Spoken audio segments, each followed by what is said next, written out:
right, give folks just a few more moments and then I'll go ahead and kick us off.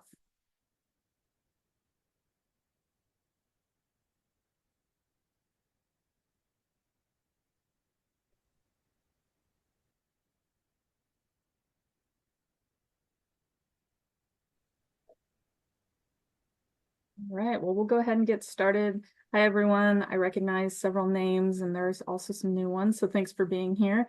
My name is Shannon Roberts. I'm a senior program manager with the Peer Recovery Center of Excellence, and this is our last session in our learning exchange that happened over the last, I think 9 or 10 months, where we really dove into program evaluation. We started with evaluation for non-evaluators and did several different subjects. And today we have Ben Suker here from Serve Minnesota, who's going to talk to us about data visualization. So we've spent 9 to 10 months learning about how to build programs, gather data, ask the right questions. So now we have all this data and you want us to tell a story with it. What are the tools available to do that? How can we do it? Ben's going to take us through that in just a second. Just as a reminder, I'll send an email out tomorrow. You'll get a link to this recording. You'll get a copy of Ben's slides. And you also get a link to fill out an evaluation. That lets us know how we're doing with our trainings. And if you want something different or better, that's the best way to let us know. And with that, I'll hand it over to Ben. I'll be in the chat if you need anything. Ben, take it away. Sounds good. Yeah, thanks for teeing me up there, Shannon. I will just get started. So I'm going to share my screen real fast and hope this works like it did while we were testing it out. So hopefully you see like a nice beach, and let's start the slides right now. Okay, right. So hopefully you can all see this screen. It looks like you can. No notes or anything. Okay, perfect. So yeah, I'm just gonna jump right in and introduce myself. So my name is Ben Suker. I work for an evaluator for Serve Minnesota, which is the state AmeriCorps commission here in Minnesota, where I provide support to several different AmeriCorps programs. My role specifically focuses on data collection and reporting. So this afternoon, I'm just quite grateful to have the opportunity to speak with everybody about how we use data, not just to inform ourselves, but also to tell a compelling story that can help drive decision-making and program improvement for Recovery Corps. But before truly jumping in, I do think it'd be useful to just give like a high-level overview of what Recovery Corps is to give a good foundation for understanding about how the data we gather helps with shaping and guiding the program. So just high level, very briefly, Recovery Corps is an AmeriCorps program that began in Minnesota in 2017 in response to the escalating challenges of addiction. And the program has since expanded to Illinois and Virginia. And really at its core, it's a program that's designed to be a multifaceted approach to address both individual and organizational challenges within the recovery landscape. So Recovery Corps has 2 primary roles when it comes to the AmeriCorps members who serve in the program. We have Recovery Corps navigators, and these are people who provide peer recovery support and resource navigation to provide that personalized support to people with a variety of site partners. Their primary goal is really to enhance both the personal and social recovery capital. So things like connecting people to community resources, like housing and employment, or working to build a supportive social network. And then we have Recovery Corps project coordinators. And these are members who aren't in recovery themselves necessarily, though many are, but they do more behind the scenes kind of capacity building type work. So what they do is going to vary a little bit more depending on the site need, but in essence, they develop and they execute site-specific service plans with the intent of building community and cultural capital. So things like helping coordinate with local community organizations to raise public awarenesses of services, or setting up internal systems that can help with the efficiency of service delivery at organizations. So this 2-member position type approach just makes sure that the program can both address, immediate needs of individuals navigating the recovery journey, but also contribute to more long-term systemic changes that enhance the overall recovery ecosystem. So I'm just going to kind of go crazy with all the data that we've kind of compiled and showed how we've kind of worked to visualize it. So I'm going to just start out with a map. So this map shows kind of the geographic distribution of where Recovery Corps partner sites are located. Want to see if this works. Okay, good. So this map was created using Power BI, which is a Microsoft analytics service that provides some interactive visualizations with a pretty easy no-code interface that allows its users to create reports and dashboards. So like the process for creating this map here was to import a data set that contained a list of the names and the addresses of each site partner that Recovery Corps partners with, along with the number of navigators and project coordinators serving at each of those. I then marked the site address field to be a geographic data and then used the map function to plot that out on the map. So just thinking about in terms of design on this map, I opted to go for a grayscale background instead of that more traditional road map. I feel like this reduces that like visual clutter with all like the different roads and like highways and freeways and stuff that just make it a little harder to focus on the data points. So I think this grayscale does a good job of just calling attention to the data points on the map. I also chose purple theme for the bubbles to align with the Recovery Corps brand color. And then I also worked to adjust the size of each bubble to represent the number of members serving at each location. The idea being here is to give a visual cue to help quickly identify the concentration of members serving at each given site or location of the state.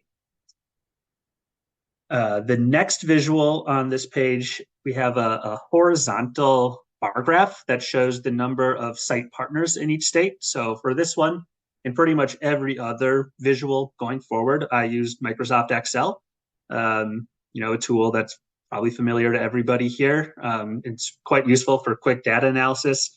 It's particularly useful for creating like straightforward, clean charts that can then easily be customized and integrated into PowerPoints, such as this one.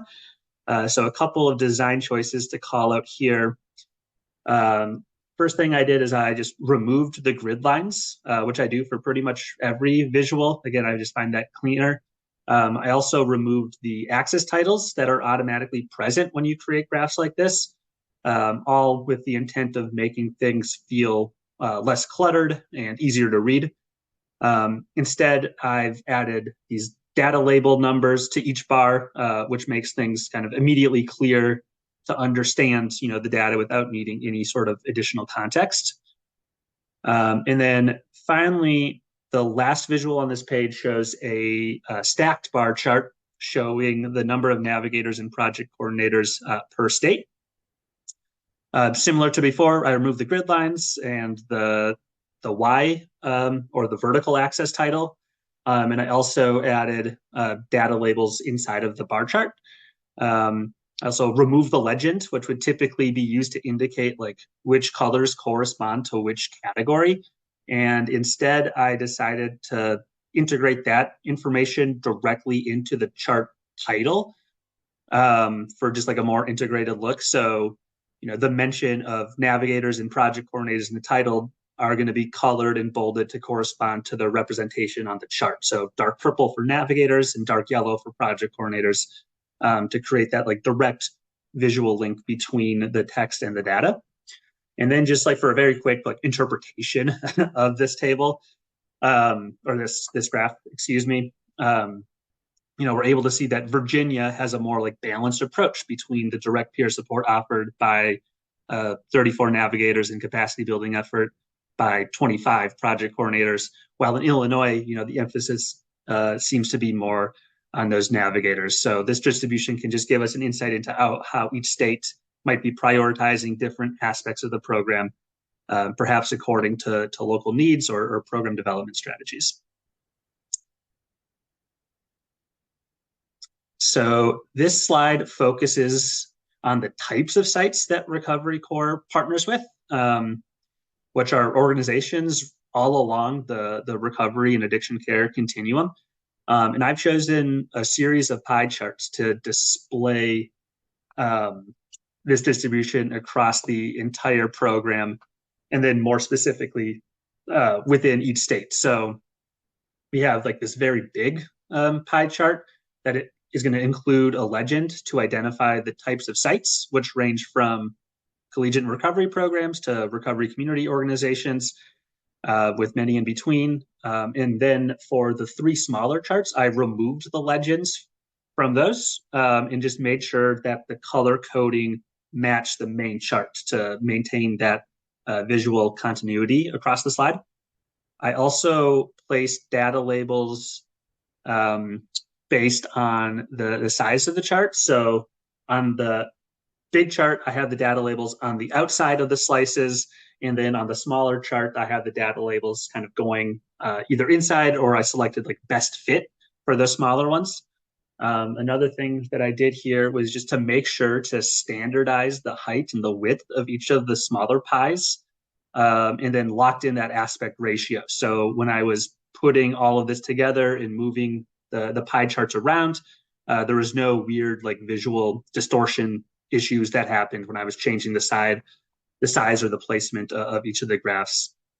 And having the data presented in this way just allows us to make some pretty quick interpretations that each state has crafted, using whatever unique collaboration strategy they might be employing, which I think, speaks to the flexibility and the adaptability of the program. So again, just quick interpretation of this one. See, recovery community organizations are the most common partners and make up about a quarter of sites, with pretty little variance between the states. The same lack of variance can be seen too with some other site types like harm reduction organizations, recovery residences, and then larger social service agencies.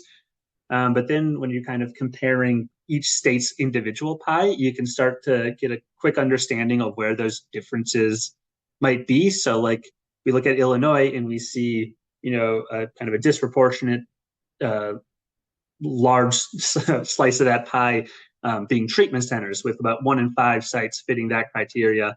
But then when looking at Virginia and Minnesota, it's about 1 in 20 in Virginia and like 1 in 10 in Minnesota. And in Virginia, we see like a noticeably higher amount of site partners categorized as like government agencies, which might be just due to specific local policies or funding structures in that state. And also, it made me think, like when I was just putting this together, kind of made me realize that the higher engagement with these like government agency type of sites likely explains why Virginia has the most project coordinators relative to the other two states, because working in government agencies often requires that focus on like systemic changes and like policy developments and more capacity building type initiatives that are well suited to the skills and objectives of that particular member position. And I forgot to click this earlier on, so here's just kind of what I was talking about with what I did with these pie charts here. Hey, Ben, before you move on from pie charts, there was a question in the chat. Is there some logical reason to orient each pie chart in a certain way? In parentheses, is there a specific segment at the top or bottom or sides? Yeah, that's a good question. Honestly, when I created these pie charts, I just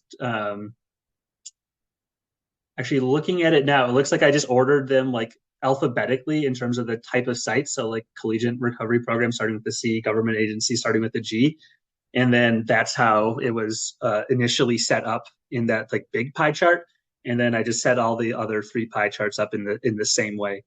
So yeah, I did it alphabetically. Honestly, I'm not sure if it's best practice to do like smallest slice to largest slice as well. I think that would just made it a little more complicated if each individual state kind of had different sized slices, like if one slice was bigger than the other. because then it'd just be a little harder to read on like the legend, if that makes sense. I'm not sure if it did, but to answer the question about how it was set up for this one, yeah, it looked like it was alphabetically. Thank you. So I'm just going to go back to maps just really quick to demonstrate how Recovery Corps is positioned within each state's unique recovery ecosystem. So the leftmost map contains a map of partner sites in Illinois. This time it's been color coded to distinguish between new and returning sites to understand the evolution of partnerships from the 22-23 program year to this most recent 23-24 program year. And on the right, we have a map from the Recovery Ecosystem Index Project, which I'll click and you can take a look at that there. So this was launched in 2022, and it provides a single numerical measure designed to reflect the strength of the substance use recovery ecosystem of a given county, to help provide guidance on where like additional resources are most needed. And then overlaid on top of that map is data on drug overdose deaths represented by these like pink dots. So these dual maps provide sort of a narrative on strategic site placement and illustrate areas of need in terms of how site distribution, aligns with that need, or whether there's a need to better adapt to local recovery ecosystems. So like in this slide in Illinois, we can see here in Cook County, has one of the state's lowest ecosystem scores, 5 being the weakest, as you can see here, kind of this color. So it's promising to see when we look at the Recovery Corps map that there are, site partners being established in Cook County. And then we can see too, like the north central part of the state seems to be the region that stands out in terms of having, a fairly high need, but not much of a site presence at the moment. So again, this can just be used to inform site outreach and site partners. And I'll go quickly through Minnesota and Virginia just because the format's going to look pretty similar. But as previously mentioned, looking at these sort of maps side by side can really help inform the program's scaling strategy in a given state. So just like as an example, since presenting this information to the program team back in May, I know that there's been some efforts made to leverage connections with a returning site partner up here in Bemidji, Minnesota, to reach out to other organizations in nearby counties, kind of in this area of the state here, where there's like noticeably more orange and yellow, kind of in bigger pink dots to indicate where the need is. So this, again, just kind of shows like, okay, we can see where we have existing site partnerships that we might be able to leverage and how like different areas of the state to kind of establish a foothold to align with that need. And then just Virginia, again, real fast, you might notice like immediately that there's a bigger proportion of yellow dots on the site map, indicating, more new sites than returning sites. So specifically last year, over 60% of sites in Virginia were new site partners, which just might be indicative of a more kind of active expansion strategy that they're employing in Virginia. We can see too that these new sites are especially pronounced in this southeast region near Roanoke, which is promising because when we look at the map, that does seem to be where a high need is for that state.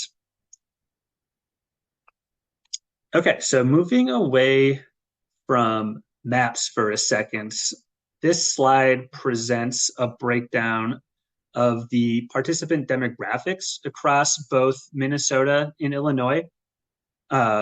Virginia it has used a different data system up until this upcoming program year. So some of the data is just a little hard to compare.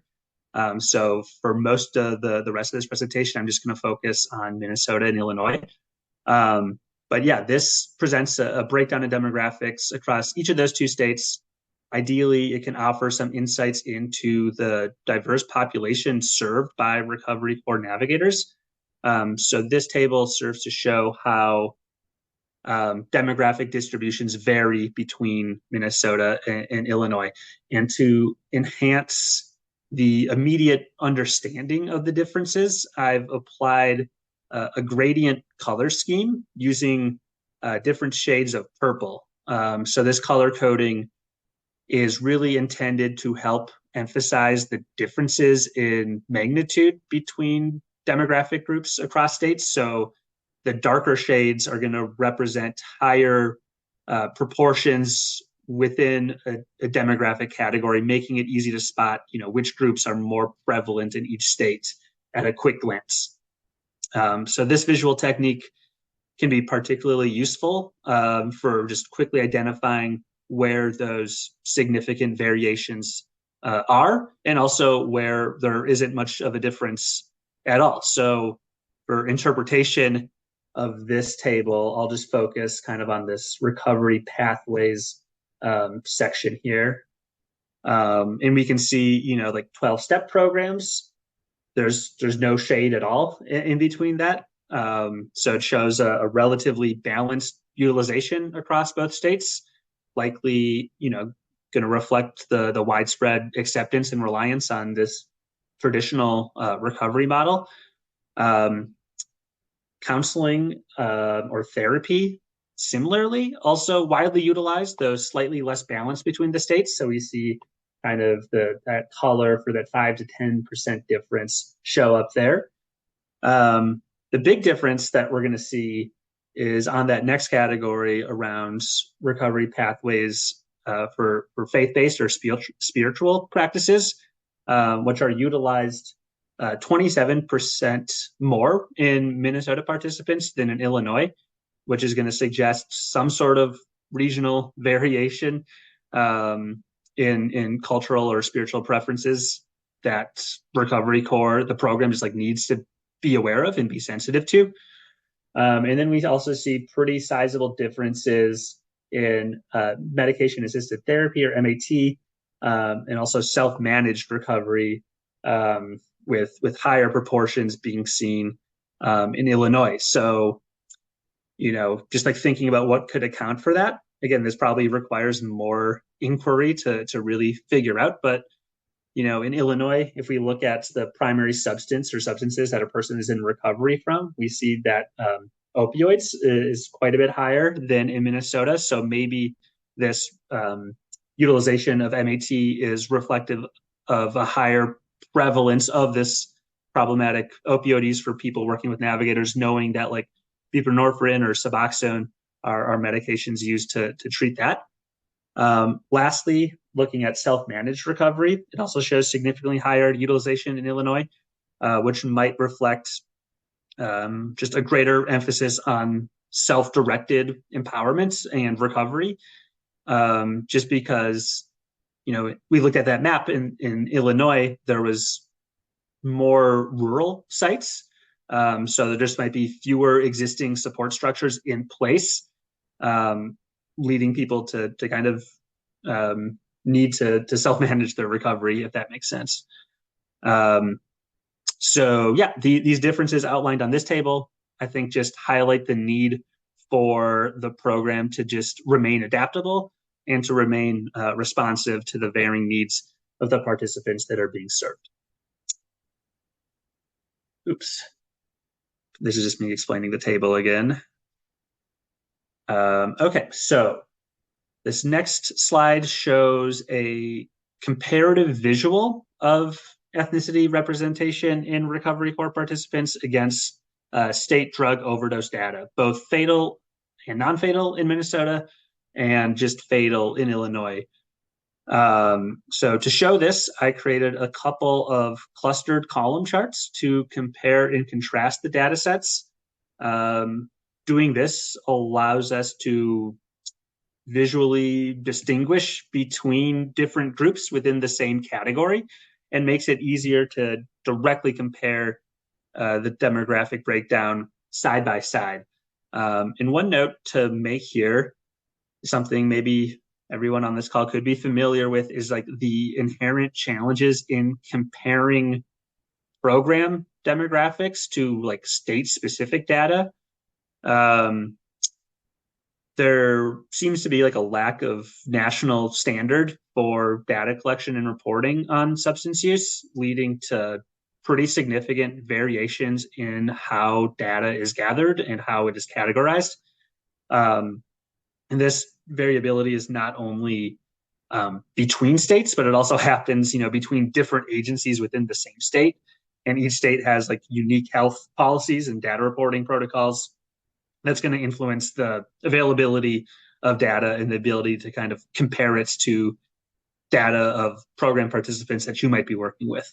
But we can do our best with these limitations in place. So what we've done here, we can see in Minnesota, the data is showing that participants largely mirror the state demographics regarding non-fatal and fatal drug overdoses, which could suggest that the program's outreach and implementation strategies are fairly well tuned to the demographic realities of the state.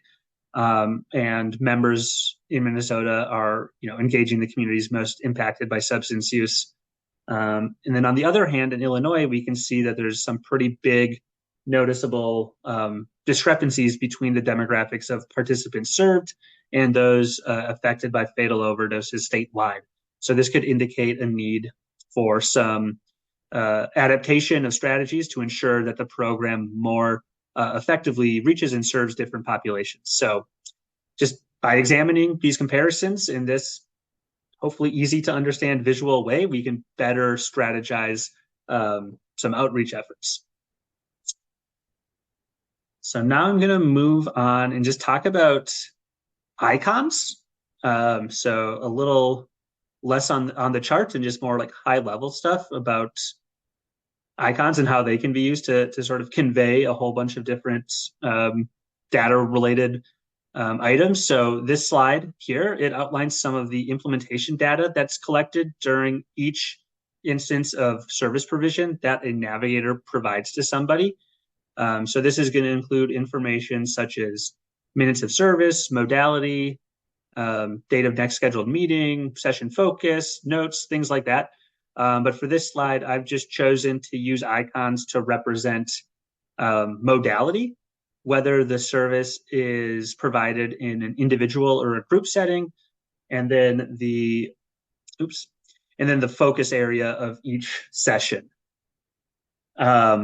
So icons I find to be a very effective way to communicate information quickly and effectively.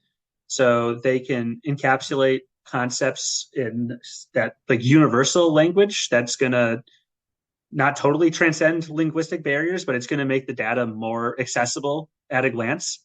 It's particularly useful in settings where, quick decision making is going to be needed based on like data insights. So for example, here we have icons such as a phone for services that are provided over the phone, a person for in-person services, and a video camera for web video services, all of which kind of instantly convey the method of service delivery without needing any sort of like extensive text. I probably didn't need to say any of that, and you all would have been able to discern kind of the meaning behind these icons. We also, for the session focus area, we have icons representing different focus areas like health, housing, employment, which should allow the viewers of this to quickly identify the range of services provided, again, without having to sift through any sort of descriptive text. In terms of just like the methodology for creating these icons, so I used pre-populated options in PowerPoints when making these icons. PowerPoint offers a pretty robust range of easily recognizable symbols. But if you're looking for something more specialized, I've used the Noun Project resource, which has an incredibly extensive library of icons for pretty much any possible concept you could imagine. It's a platform where designers are able to contribute icons, which are then most available for free for public use, or there might be a small licensing fee depending on your needs and what the icon is. But just the takeaway here, I would say, is that by integrating these sort of icon visual elements into any sort of presentation, it just, I think, enhances an audience's ability to digest and retain information a bit better, which is going to be important for informing stakeholders or guiding decision-making processes effectively. Okay, so in this slide, I have two versions of the same line graph with marks. So this is going to show the percentage of participants who receive two or more instances of service provision across different program years. So a big emphasis for the program is that members should be providing ongoing peer support to participants and not just helping out with those more one-off acute needs that people may be coming in with, though obviously that's still going to be something that members do and is still something that's very important to accomplish. But when we kind of like look at this expectation, very useful metric for understanding how well this implementation fidelity is being adhered to is to look at the percentage of people who are receiving multiple instances of service. And line graphs are very good for this, as they are used to show trends and changes over time and allows us to easily see either an upward or a downward movement in the data. So the leftmost graph is a direct copy paste from the data set that's presented up here. So I just created that in Excel and then just copy pasted that into, or turned it into a line graph and then copy pasted the line graph into PowerPoint. And this is kind of how it looks initially. The second one, I did the same sort of copy paste and then cleaned it up for better visual communication. So to do this, I copied the chart in Excel, and then when pasting it to PowerPoint, chose the option to paste with the destination formatting, which is going to paste your image to kind of align with whatever kind of theme you have set up on PowerPoint. I know some organizations, have themes that they adhere to. So this will just automatically convert the image to kind of align with that theme. So it'll get the same sort of font and color scheme that you might be looking for. I also removed the grid lines. I also removed the y-axis, both of which were intended to simplify the view and just make the data the focus of attention. Another thing that I did was to add labels to enhance the clarity and provide the exact numbers here. So I added these data labels. So instead of having to kind of guess what number might be here, you can just clearly see them each and every year. I've also made the markers or these nodes on the line graph bigger, and I changed the color to make it easier to see these changes over time. And lastly, I resized the y-axis, the vertical axis, to have a minimum of 30% or 0.3 instead of 0, which is what it's going to default to. So this is just going to make seeing trends and changes just more noticeable and easier to kind of identify and then discuss the implications of that. So by comparing these two graphs, hopefully you can see how just like a few small changes in how data is presented can make a pretty big difference in readability. So I think, this cleaned up version not only looks cleaner, but I think it also does a better job of communicating the key insights more effectively. Okay, this next slide is just one big scatter plot. And scatter plots are going to be really useful visuals to look at when examining the relationship between two numerical variables. It's going to allow for the identification of trends or outliers within the data pretty quickly. So the scatter plot here, it shows participant engagement levels among navigators in both Minnesota and Illinois as of mid-January of this year. So it's going to look really different if I were to pull this data now. But the the point is going to remain in terms of like what it can tell us. So each point is going to represent the number of participants engaged by members plotted against the number of services that they provided up until that point. So I kept the access labels on this scatter plot just to make it easier to interpret what the data points are without being too confusing. I also opted to label some specific sites directly on the scatter plot just to kind of show some like illustrative example sites on here and just kind of help the program team ground their understanding in what they're looking at.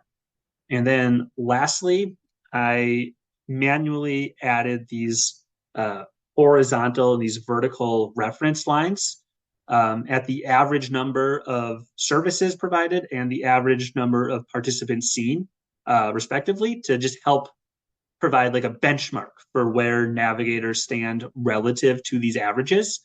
And this had the effect of segmenting the scatter plot into 4 quadrants, each of which I think, illustrates a different type of like engagement level. Like in the upper right here, we have what I called extensive engagement. So it denotes, some wide reaching and deep impacts and suggests that members are actively engaging with numerous participants and delivering a high volume of service. I think ideally, you'd want everybody to kind of fall into this quadrant.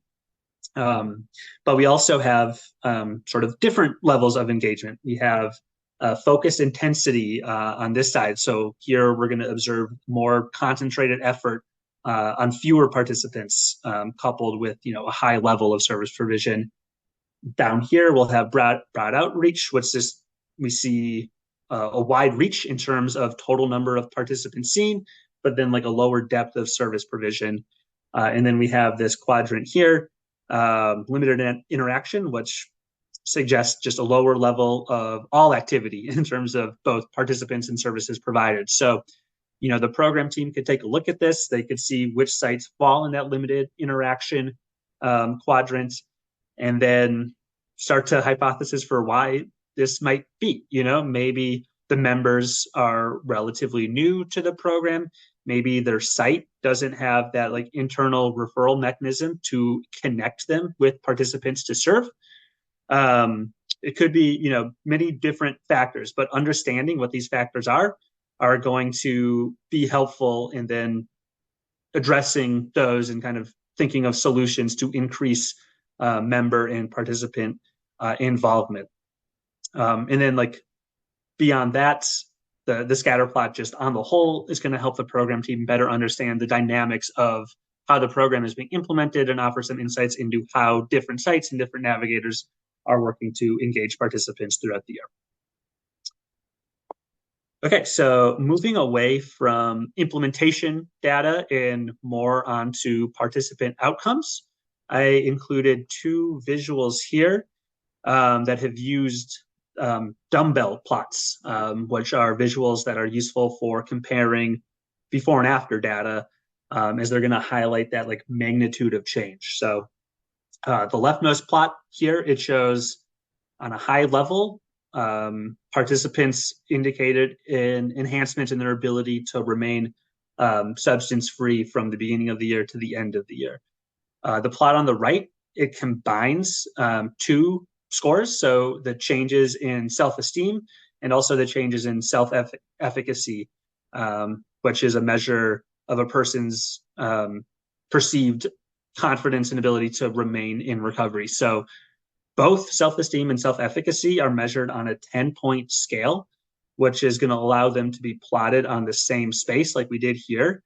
If we wanted to bring in, this data here, we would have to do some standardization of the data, likely converting them into like percentages. So we're able to kind of make things comparable. And then again, looking at the data like this, and if we go back and look at this data year to year to year, one consistent theme that we've seen in the program's existence is that the magnitude of growth in self-efficacy is less than the other outcomes. So like the the slope is lower for self-efficacy than it is for self-esteem or for the measure around substance-free days or recovery capital or quality of life, any of the other outcome measures. Um, again, not entirely sure what this means, but it does lead to some like interesting questions about why this is. Like it could be just because there's going to be less room to grow at the onset. We see that self-efficacy has a higher score than self-esteem, so there's just less room to grow. But it also could be, it could say something about the nature of the program. Recovery core interventions are more oriented towards creating these like immediate behavioral and emotional changes rather than address like long-term belief systems.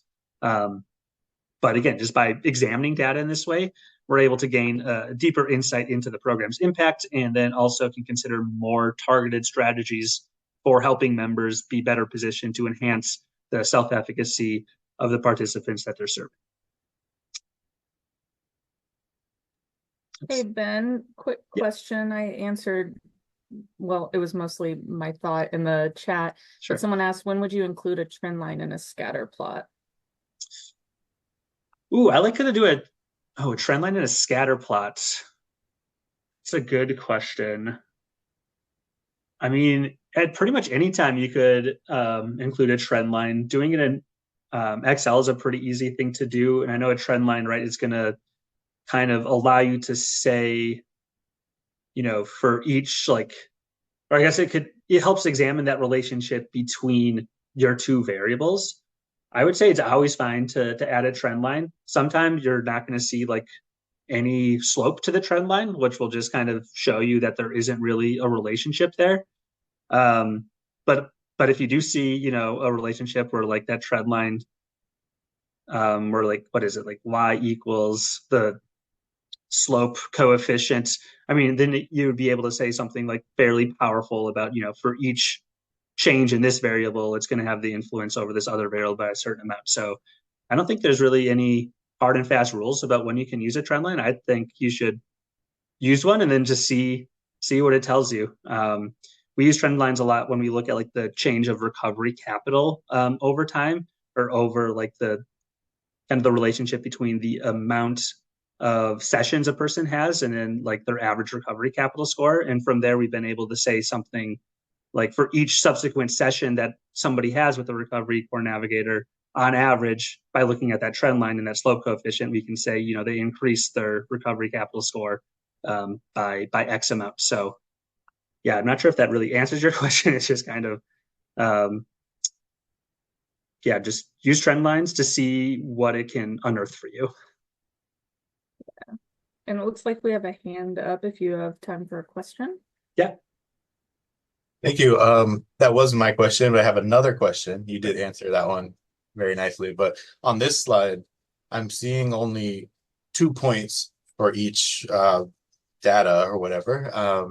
And I'm wondering why, like, how do you determine the slope of the visual? Because on the figure on the left is about the same increase as the purple figure, but the one on the left looks so much steeper and so dramatic versus the other one. They're both at like 10, 11% or something. That's interesting. Yeah, that might be with how the y-axis is set up. So I'm guessing, yeah, it's been a while since I created this. I'm guessing that the y-axis for the one on the left here is probably going to be, close to like 20, and then like that would be the minimum value, and then the maximum value is going to be maybe like 28 or 30. So it's just kind of like a smaller window to kind of like smush that line into, if that makes sense. I'm going to say that it's going to be because of how the minimum and maximum y values. So yeah, that's why it's a little Okay. Yeah. It's mostly just like an aesthetic choice to precisely. Okay. Yeah. So if you were to kind of like standardize each of these so they could all fit onto one, that would give you a much more accurate representation on that magnitude of increase. But yeah, that's not what we have set up here. But great question. Thank you. Okay, I'm just gonna keep going through, just have a few more slides here. This one is a visual that just uses stacked column bar charts to show, oops, my bad, three things. So it shows recovery capital growth experienced by program participants since 2019, comparing the results to a research study, and then also a dotted line that shows in the y-axis this score of 47, which is like a particularly significant number, as research has shown that this that individuals who have a recovery capital score of 47 or higher are more likely to reach or sustain a year or longer in recovery from substance use. So when visuals like this are pretty complicated and you're trying to convey like multiple things at once, a title is going to be pretty important. So a well-chosen title, I think, can help like explain the significance of the data that's going to be presented. So for this, I've just chosen a title that not only describes what the data shows in terms of Recovery Corps participants building recovery capital, but also kind of want to emphasize how that compares to important benchmarks within the literature. And I know that pretty much all the data up until this point has been quantitative or number-based. So I just want to make sure to focus at least a little bit on qualitative data, which can provide information, just as rich or as compelling as numbers can. So this sort of data just helps us tell the full story of service in Recovery Corps. The visual that I have here is just a table that showcases some selected quotes from the Recovery Corps project coordinator reports, specifically one quote for each of the 7 identified program priority areas. So, when dealing with qualitative data, one effective method is to organize that by themes, which I've done here. Another approach is to select quotes that are most illustrative or best represent the range of experiences, or something that might be considered a significant or a compelling outcome, all of which can provide a snapshot of the overall program and kind of the impacts and effects of the program without overwhelming a given audience with too much text. So yeah, all of the quotes here, is going to document the tangible impact of projects and also kind of capture the collective breadth of accomplishments at various sites.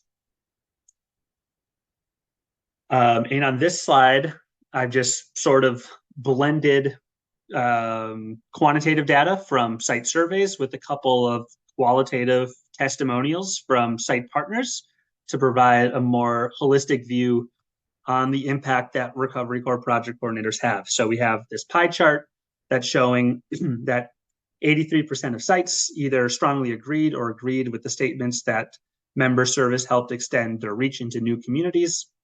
And then next to that, I've just put in a few kind of quote boxes containing 2 testimonials from site partners that are intended to really, bring these numbers to life. Yep, and here's just some more information on qualitative data.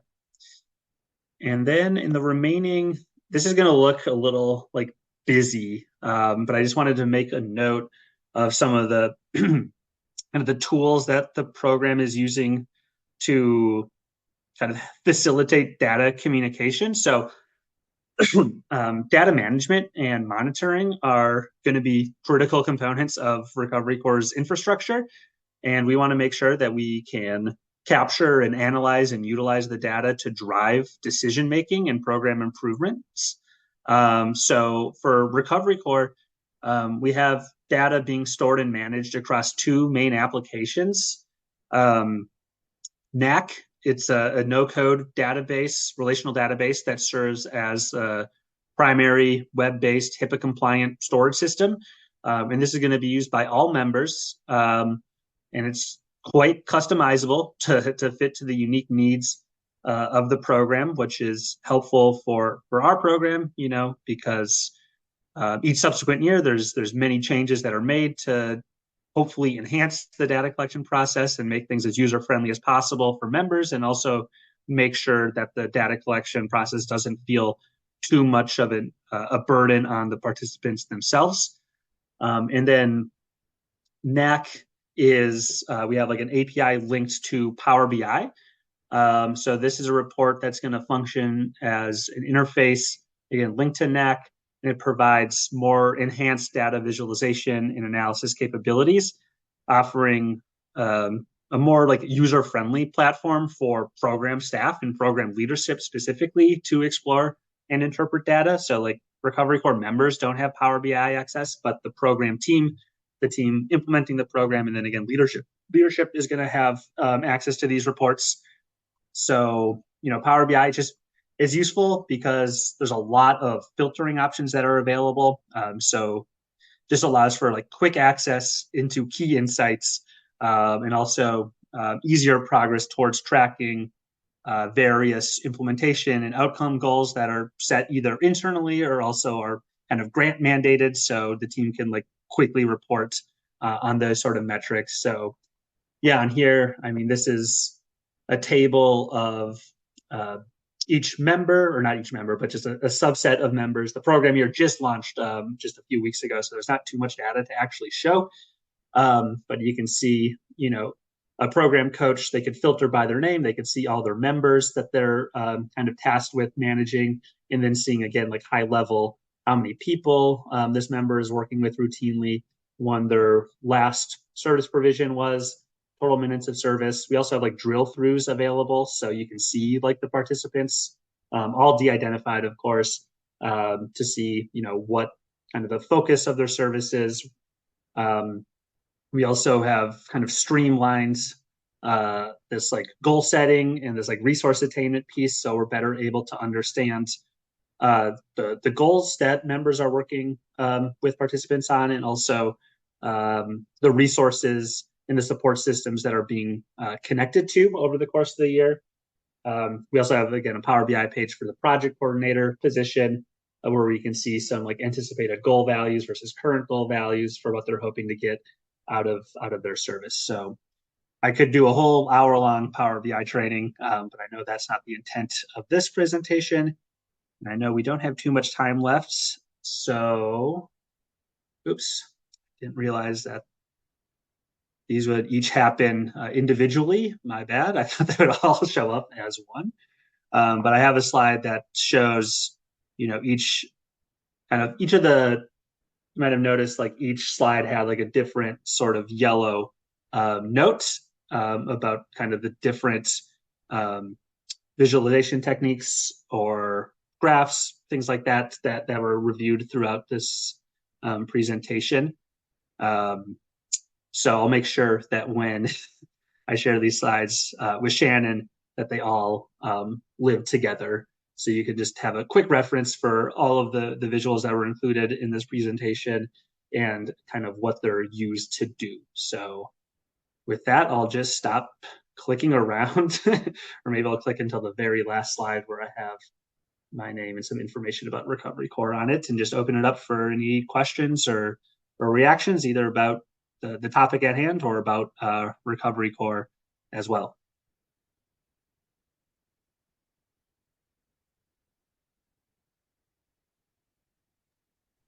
Ben, Glenn asked if you have, well, it might be for either of us. I don't, but the question is, do you have any connection to Atlas? I do not. No, I'm sorry, Glenn.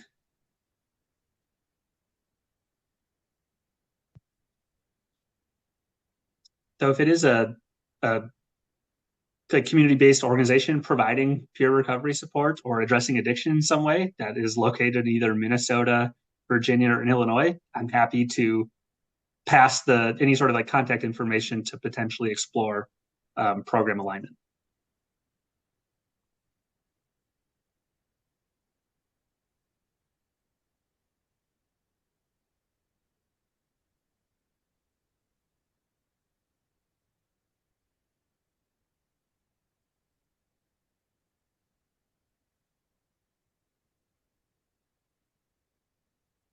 Any other questions for Ben or myself?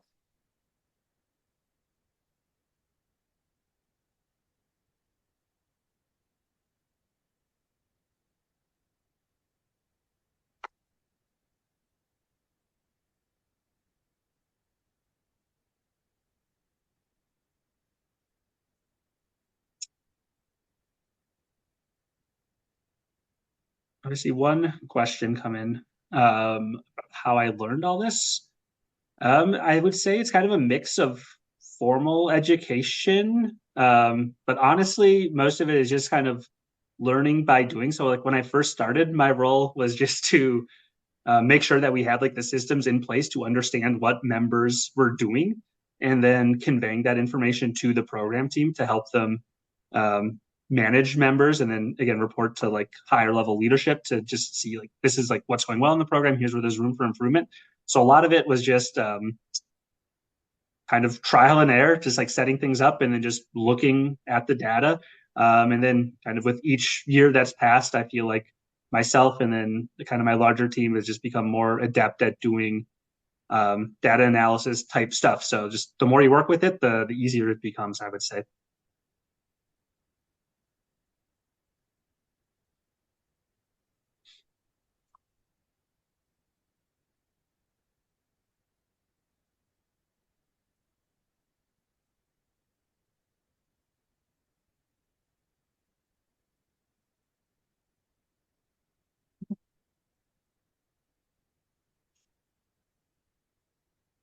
See another question too from Haley around future plans for expanding Recovery Corps into other states. Yep, was not mentioned.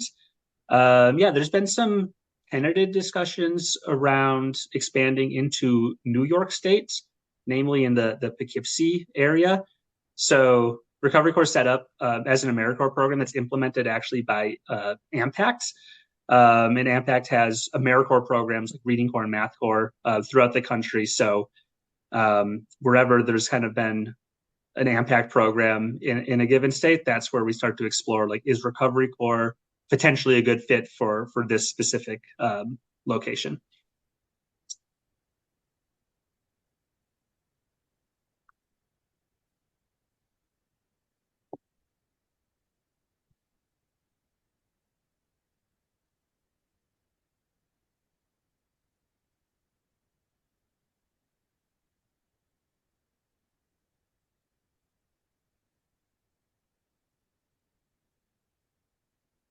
All right. Well, if nothing else, we'll go ahead and let folks leave as they need to.